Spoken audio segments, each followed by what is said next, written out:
Empodérate, infórmate, juntos lucharemos, nos cuidaremos mutuamente, pueblo migrante.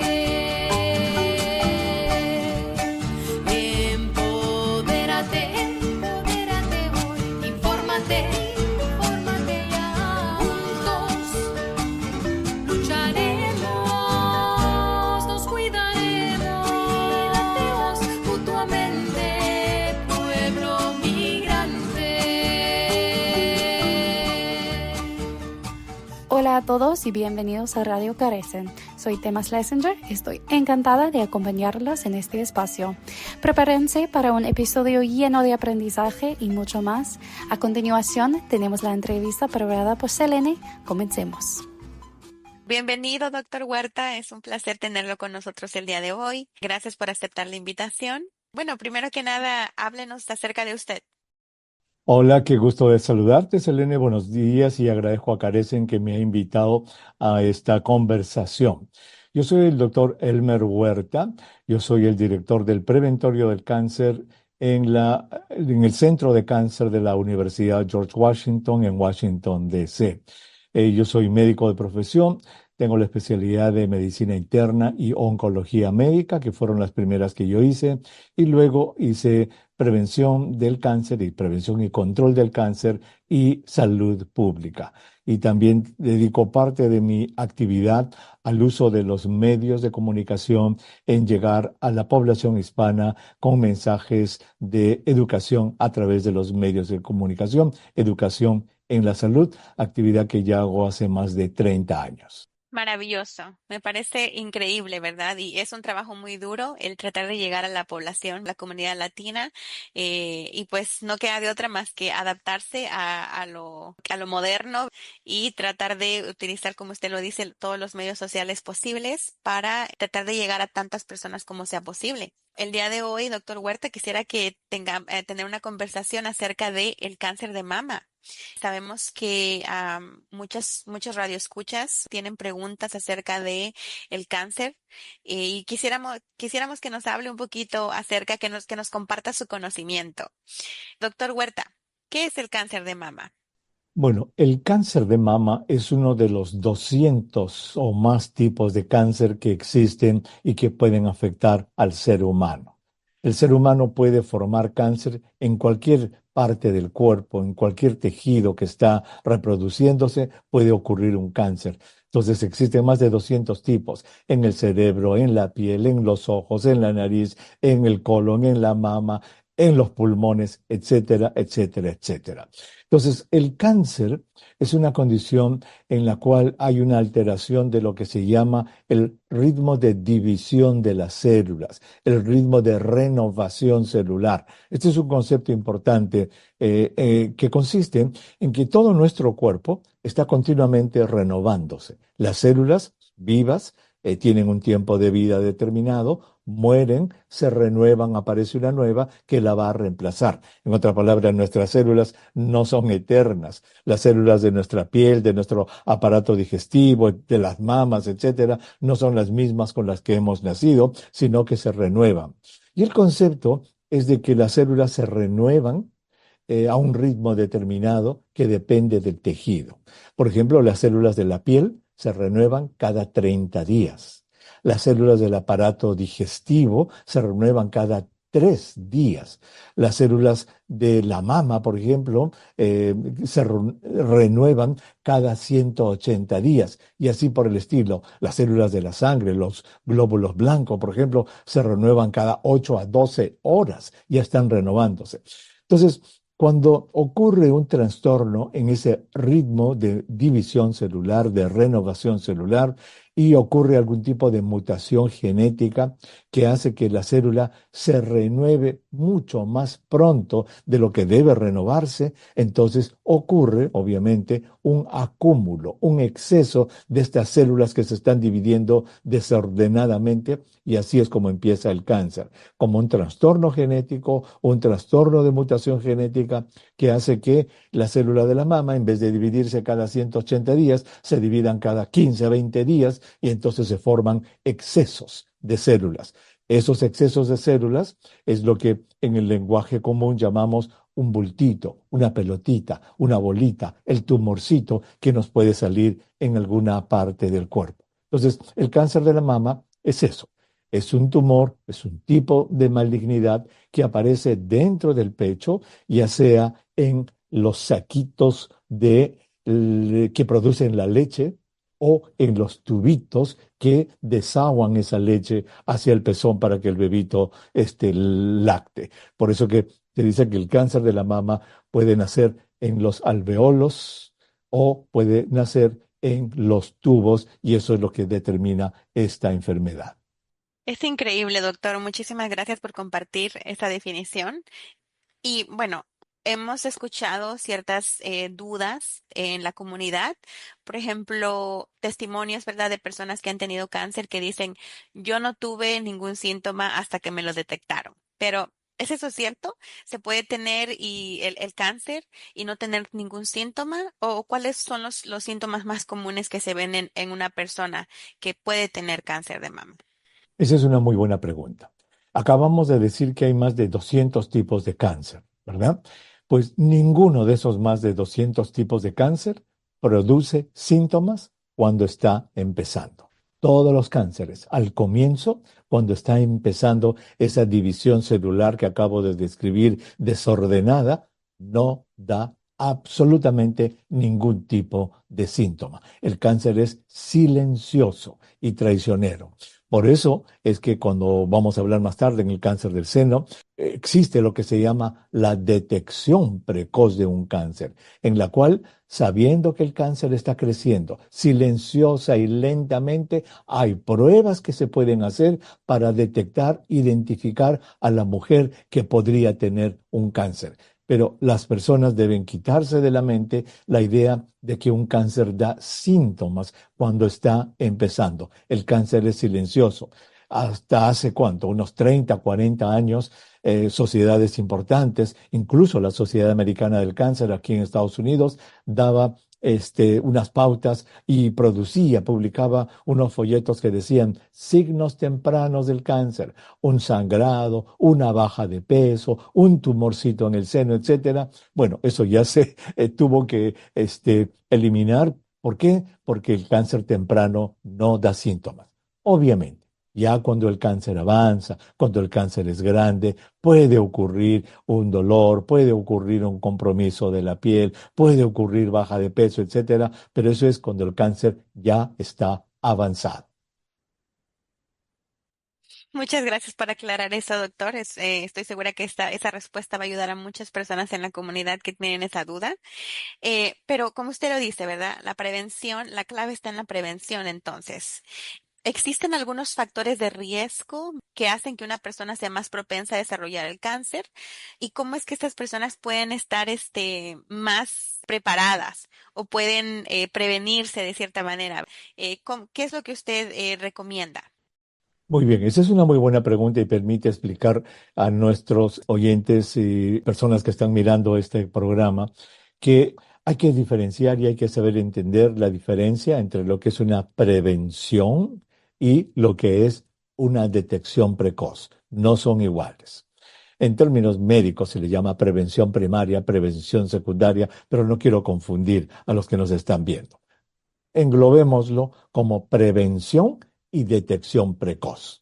La prevención de un cáncer solo se hace cuando se conoce el agente, la causa que origina ese cáncer. Por ejemplo, la luz del sol. El exceso de rayos ultravioleta sobre nuestra piel va a hacer que se produzcan mutaciones en las células de nuestra piel y se forme un cáncer de la piel. Entonces, ¿cómo prevengo este cáncer de la piel? Pues lo que tengo que hacer es prevenir que los rayos ultravioletas del sol me caigan en exceso en la piel. ¿Por qué? Porque conozco cuál es la razón del cáncer. De igual modo, si es que yo sé que algunas variedades del virus papiloma humano, VPH, pueden causar cáncer del cuello del útero en la mujer, pueden causar cáncer del ano, del recto en hombres y mujeres, cáncer del pene en el varón, cáncer de la boca y la garganta en mujeres y hombres. Entonces, ¿qué es lo que hago? Vacuno a mis niños contra el virus papiloma humano para que cuando crezcan los niños el virus no pueda ocasionar ese cáncer. Estoy previniendo. Otra, si yo sé que el cigarrillo, el humo del tabaco va a causar cáncer en muchos órganos de mi cuerpo, pues entonces si no fumo o no dejo que fumen delante de mí, estoy previniendo el cáncer porque conozco su causa.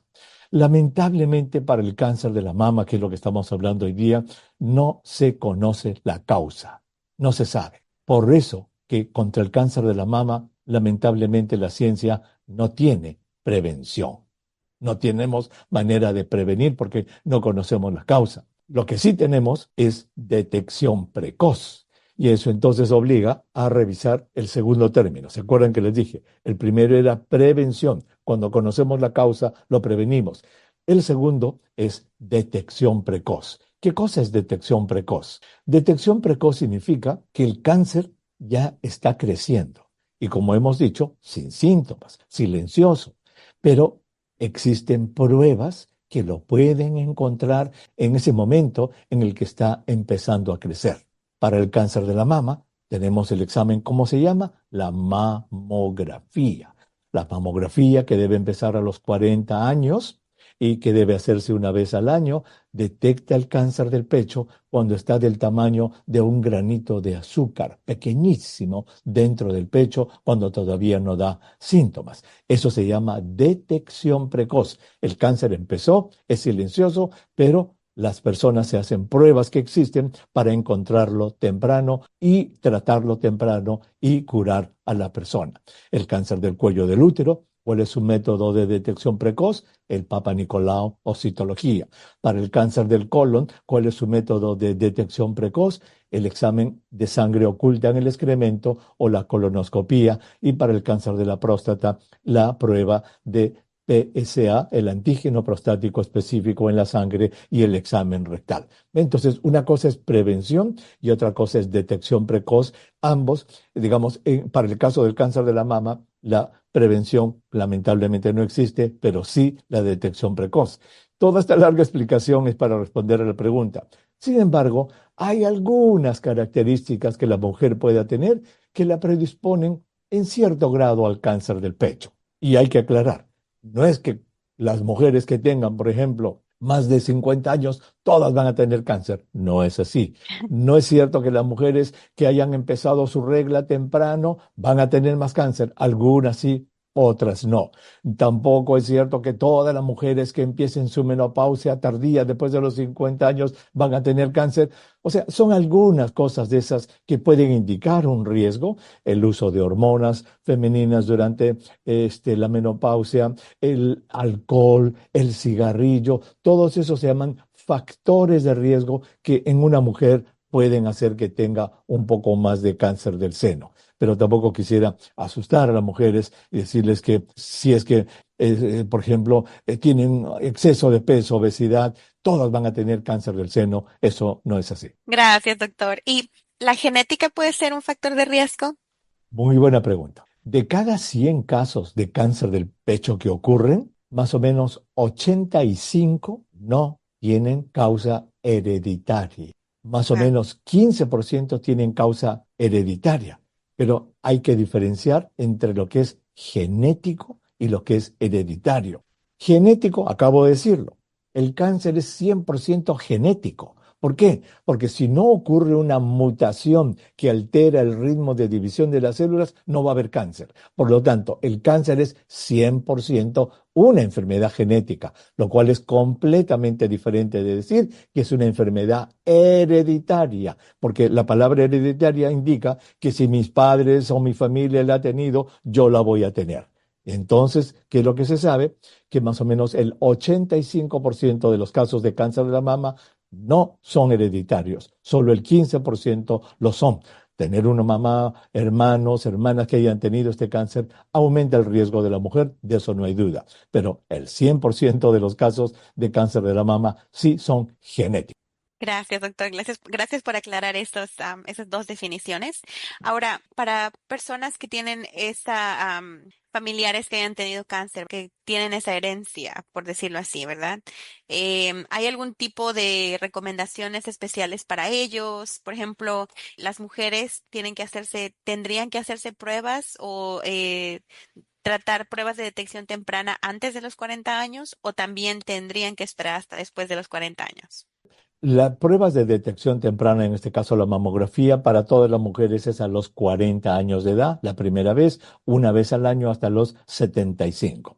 Las mujeres que tienen historia familiar, mamá, hermanas que hayan tenido cáncer del pecho, cáncer de los ovarios que están relacionados, deben empezar 5 años antes, a los 35 años. Y de acuerdo a lo que diga el doctor, se pueden repetir una vez más a los 37 y luego ya a los 40 una vez al año. Pero es importante, sí, que lo hagan un poquito más temprano las mujeres que tienen riesgo. Ellas también deben ser enseñadas a hacerse el examen, autoexamen, para tratar de descubrir algún bulto que les pueda estar saliendo dentro del pecho y puedan conocer la anatomía de su pecho. Aparte de eso, como hemos dicho, la obesidad debe controlarse, un estilo de vida saludable, no fumar cigarrillos, tratar de consumir una mínima cantidad de alcohol, porque el alcohol puede elevar el riesgo hasta en 30% del caso del cáncer de la mama. También son recomendaciones muy importantes para todas las mujeres, especialmente aquellas con riesgo hereditario. Bueno, y ahora que usted menciona la autoexploración, ¿verdad? Esa es una de las pocas, ¿verdad?, formas de detectarlo que tenemos. Y debo confesar que para mí no es fácil, ¿verdad? Como mujer, practicar la autoexploración en casa, a veces no sé, tengo muchísimas dudas a la hora de intentar hacerlo. Me pregunto si lo estoy haciendo de la manera correcta, si encuentro algo que me parece un poco extraño, uno como mujer se espanta, ¿no? Y dices, bueno, ¿qué es esto? Entonces, Eso es sí, adelante, doctor. Sí, eso es muy cierto, lo cual indica que es el sistema de salud el que debería hacer todo lo posible para adiestrar a la mujer. Tienes toda la razón. La mujer no conoce, pero si su proveedor de salud, su médico, su nurse practitioner, como se llama aquí en Estados Unidos, su physician assistant, el médico asistente, enseñan a la mujer y le hacen tocar modelos. Existen modelos, tengo uno aquí al lado, no lo puedo traer por el micrófono, pero existen modelos en los cuales a la mujer se les hace tocar, se les hace agarrar, mire, este es el bultito, luego se le enseña a la mujer cómo colocar su bracito aquí, cómo empezando desde la axila la mujer tiene que hacer, hay que adiestrarla.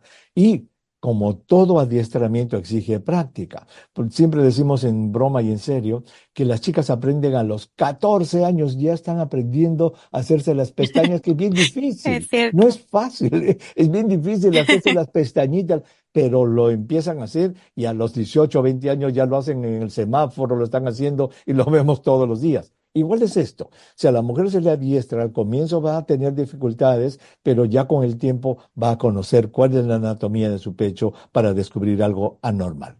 Se lo digo de mi propia experiencia. Yo he ido a la clínica, ¿verdad? Y nunca me han enseñado un modelo, nunca me han dicho, mira, esta es la manera en que lo tienes que hacer. Nunca me han enseñado cómo hacerlo.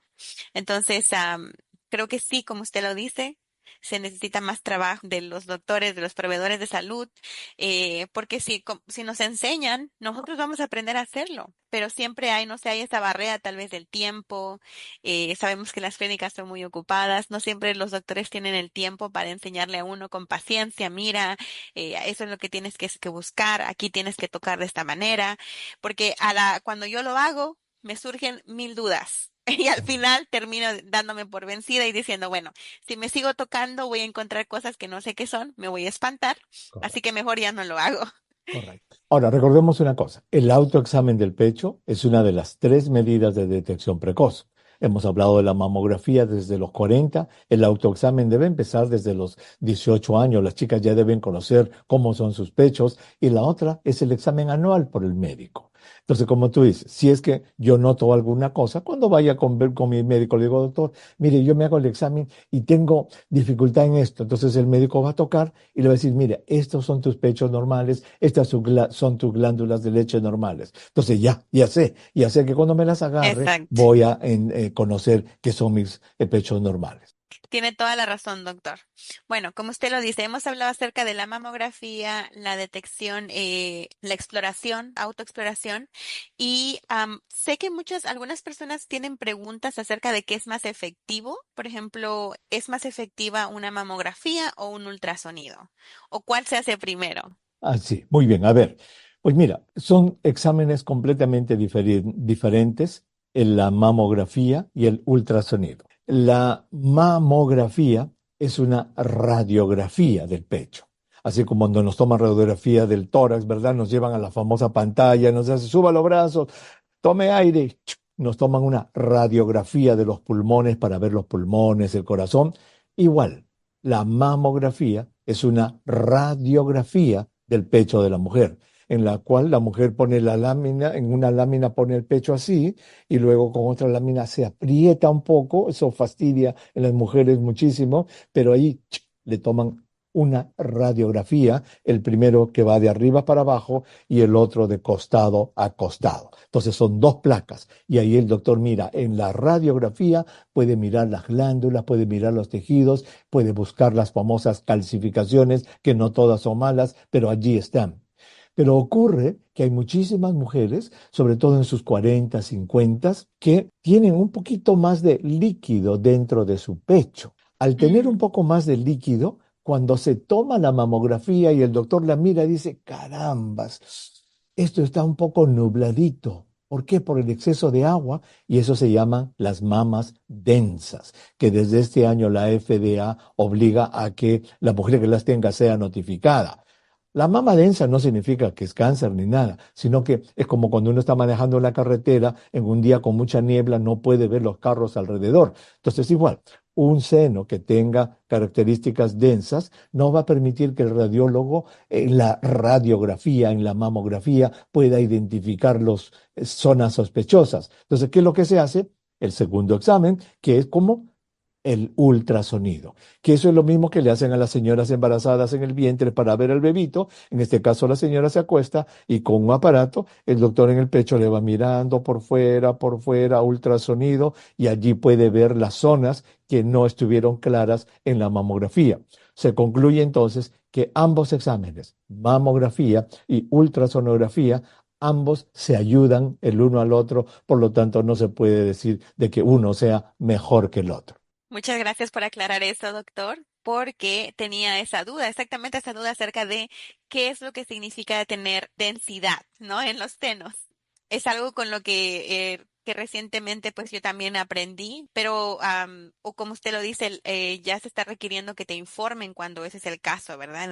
Cuando tienes pechos densos. Y eso es lo que me sucedió a mí y no entendía, ¿verdad? Y es algo que cuando tú lees esa definición te hace pensar que es algo negativo, te hace pensar, oh, como que te preocupa un poquito más y dices, bueno, ¿esto es bueno o es malo? Así que le agradezco mucho por aclarar eso porque Ujú. me ha hecho sentir mejor. Qué bueno, qué bueno. Y bueno, como usted lo dice, doctor, hay más de 200 tipos de cáncer y es algo que es preocupante, pero ¿hay alguna luz por ahí? ¿Hay algunos tratamientos que sean más efectivos para el cáncer de mama? ¿Hay algún tratamiento que esté dando buenos resultados en este momento? A ver, hemos dicho, es cierto que hay más de 200 tipos de cáncer, pero fíjate que hay 5 de ellos, 5 como los dedos de la mano, que causan más o menos el 75% de las muertes por cáncer en este país, Estados Unidos. Por lo tanto, si luchamos contra estos 5, vamos a tener una enorme disminución en lo que se llama la mortalidad y el sufrimiento por esta enfermedad. ¿Cuáles son esas 5 enfermedades? Y que encima tienen o prevención, como lo dijimos hace un rato, o detección precoz o ambas. ¿Cuáles son? 1, cáncer de la mama del que estamos hablando. Primera causa, el cáncer más frecuente en la mujer, segunda causa de muerte en mujeres en este país, incluyendo las hispanas. ¿Cómo se detecta? Con la mamografía, como lo hemos descrito. Lamentablemente no hay prevención. El otro, cáncer del cuello del útero. ¿Cómo se detecta? Con el Papa Nicolau, hecho regularmente cada 3 años, y con la vacunación contra el virus papiloma humano a los niños. Prevención. Tercero, cáncer del colon o intestino grueso. ¿Cómo se previene? Alimentándose sanamente y haciendo una colonoscopía para retirar unas carnosidades que crecen adentro que se llaman pólipos que se pueden convertir en cáncer en el futuro. ¿Y cómo se detecta precozmente? Con exámenes en los excrementos. Hay exámenes en los excrementos que se llaman de sangre oculta, otros de material genético sospechoso, y la propia colonoscopía pueden extraer los pólipos que se están volviendo cancerosos. Cuarto, el cáncer de la próstata. El cáncer de la próstata se puede encontrar temprano cuando el hombre a partir de los 50 años va al médico para que le hagan su examen rectal y le hagan su examen de sangre. Y quinto, el cáncer del pulmón en los fumadores de más de un paquete al día por 15 años o más, que se hace una tomografía de baja energía. Estos 5 cánceres son los que más muertes causan en los Estados Unidos, casi el 75% de ellas, y por lo tanto tenemos prevención o detección. Si lucháramos contra estos cánceres, decenas de miles de casos y de muertes podrían prevenirse cada año. Ahora, si ya la persona tiene un cáncer de cualquier tipo, es labor del oncólogo estudiar este cáncer haciendo primero una biopsia. Debemos saber que nunca se hace un diagnóstico de cáncer si no se hace una biopsia. La biopsia consiste en, con algún método, extraer un trozo, un pequeñito pedacito del tejido sospechoso para verlo al microscopio. Eso se llama biopsia. Una vez que el médico ha determinado que con la biopsia el paciente tiene un cáncer, el médico hace lo que se llama el estudio para ver la extensión de la enfermedad. ¿Qué significa esto? Que como dijimos al comienzo de la práctica, esa multiplicación desordenada del cáncer forma el bulto, pero el cáncer tiene otra característica, es que viaja a las zonas aledañas o a distancia, la famosa metástasis. Entonces, cuando el médico diagnostica el cáncer, averigua, estudia si el cáncer de su paciente se ha quedado solamente en el lugar o ha ido a las regiones aledañas o ya se ha ido a la distancia. Luego que el médico hace eso, ya dictamina los tratamientos, y los tratamientos son de 4 grandes tipos, como las 4 patas de la mesa. Uno, el más antiguo, el bisturí, la cirugía, cortar, sacar el cáncer con el bisturí, operarlo, cirugía. Segundo, tratamiento que apareció en el año 30, 40 del siglo pasado, la radioterapia. Usa unas máquinas de rayos X grandes que lo que hacen es concentrar los rayos X en el sector donde está el cáncer. Radioterapia. Tercero, tratamiento que apareció después de la Segunda Guerra Mundial, el siglo pasado, consiste en dar medicamentos por boca o por las venas, y ese es el tratamiento de quimioterapia.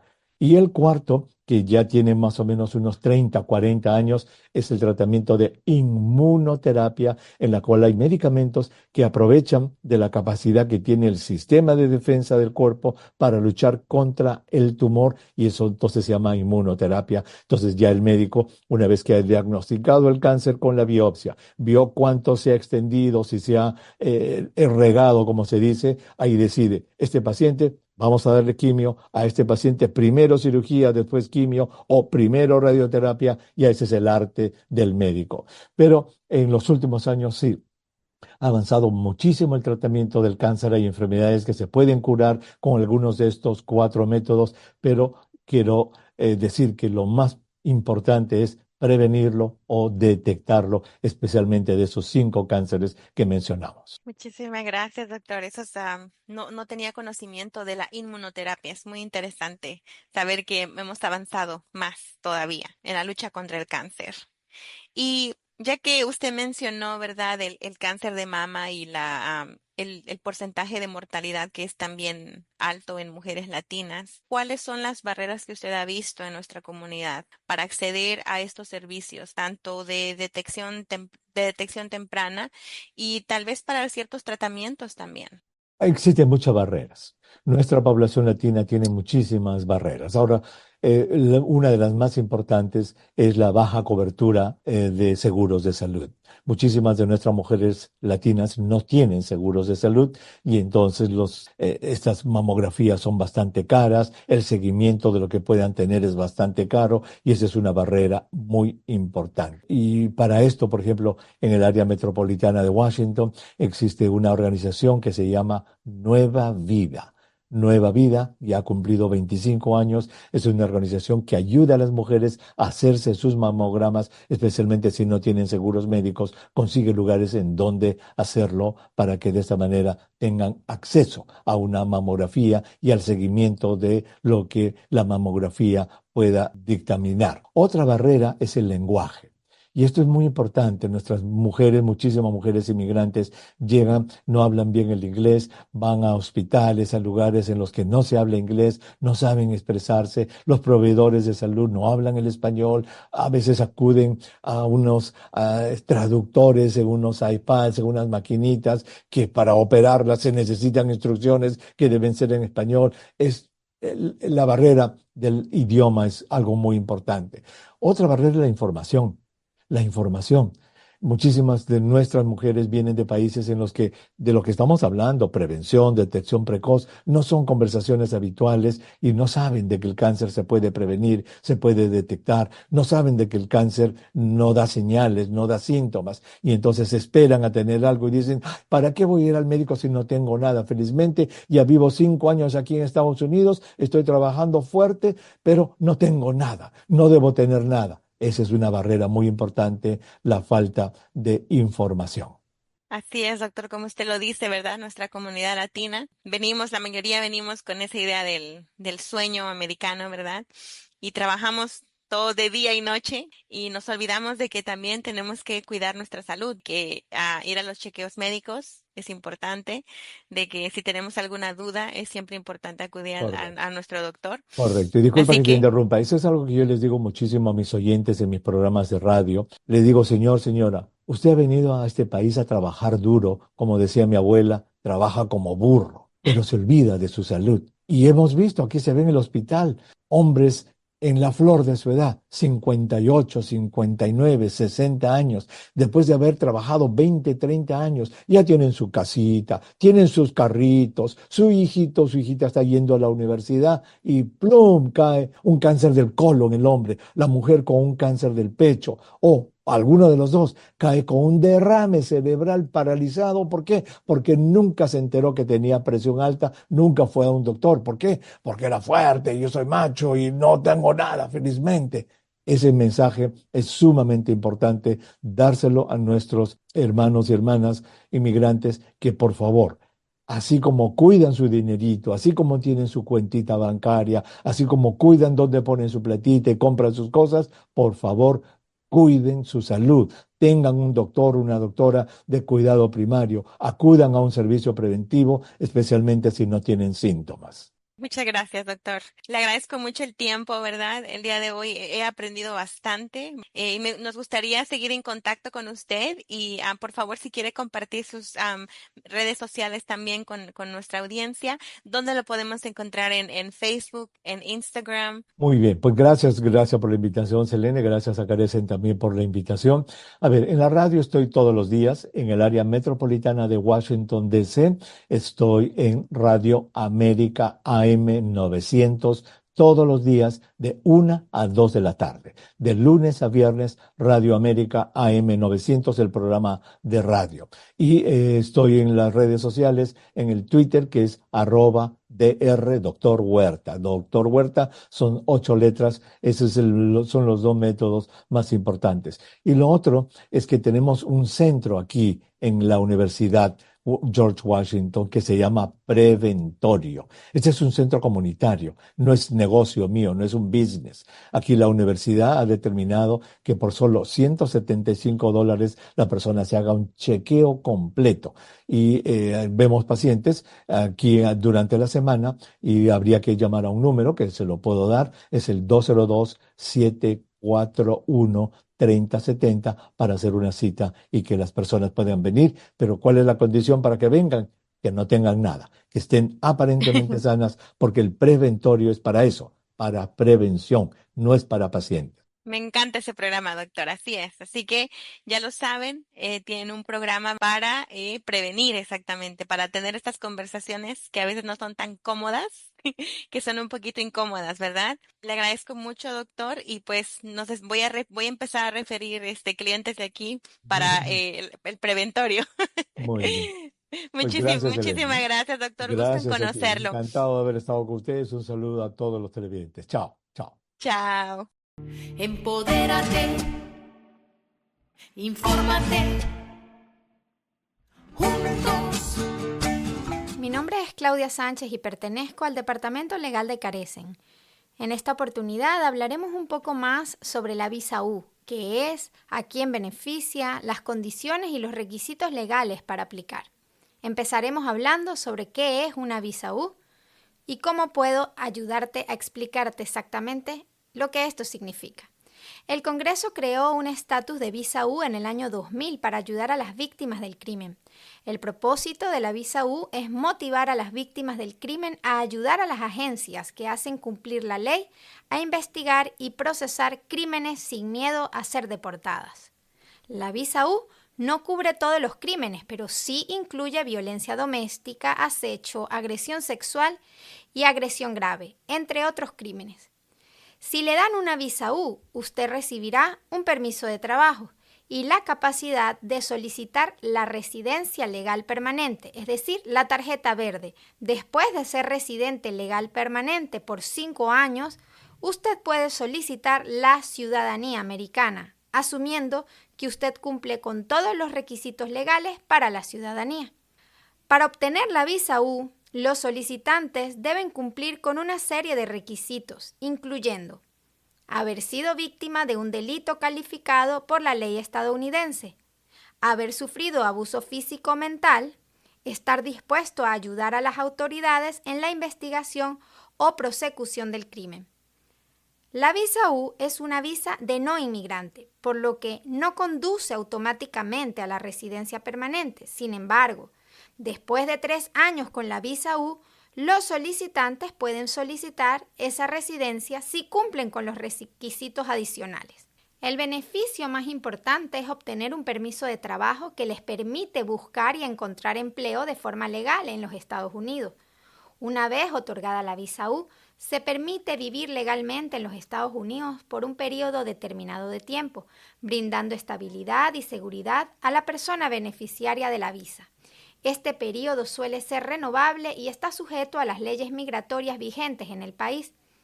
La visa U permite vivir en el país por 4 años y solicitar la residencia permanente tras 3 años. Además, otorga permisos de trabajo y protección legal contra la deportación, beneficiando también a familiares cercanos. La visa U es una opción valiosa para reconstruir vidas en un entorno seguro y a continuación te lo voy a detallar. Protección y respaldo legal, impacto de la visa U en víctimas de crímenes, protección contra la deportación. Es una de las ventajas de esta visa, es la protección contra esa deportación, lo que brinda seguridad y estabilidad a las víctimas de crímenes que desean reconstruir sus vidas en un entorno seguro. Beneficios para las víctimas y sus seres queridos. Esos beneficios, además de que sean directos para las víctimas, la visa U también contempla la posibilidad de que los familiares cercanos puedan obtener un visado en ciertos casos, lo que contribuye a la reunificación familiar y a la protección integral de quienes han sufrido crímenes en territorio estadounidense. Oportunidad de obtener residencia permanente. Como lo dijimos anteriormente, al obtener la visa U y cumplir con ciertos requisitos, se abre la posibilidad de solicitar la residencia permanente en los Estados Unidos después de 3 años de residencia con la visa U, tras cumplir con ciertos requisitos y haber mantenido esa visa U durante un periodo de 3 años. La persona beneficiaria puede solicitar la residencia permanente. Este proceso brinda la oportunidad de establecerse de forma permanente en el país y acceder a una variedad de beneficios y derechos como residencia legal. Entonces, Para recapitular lo que hemos hablado sobre la visa U, es importante que hayas sido víctima de un crimen, que hayas colaborado con la justicia, es decir, que hayas aportado información importante para los entes policiales. También que eso pueda ser comprobable. Y recuerda que de todas maneras, siempre todo caso debe ser evaluado por un abogado para conocer si están cubiertos todos los extremos legales y poderlos ayudar. Es importante resaltar que a quien carecen podemos ayudarlos a aplicar por este beneficio, previo a la consulta legal donde les evaluaremos si usted cumple con estos requisitos legales.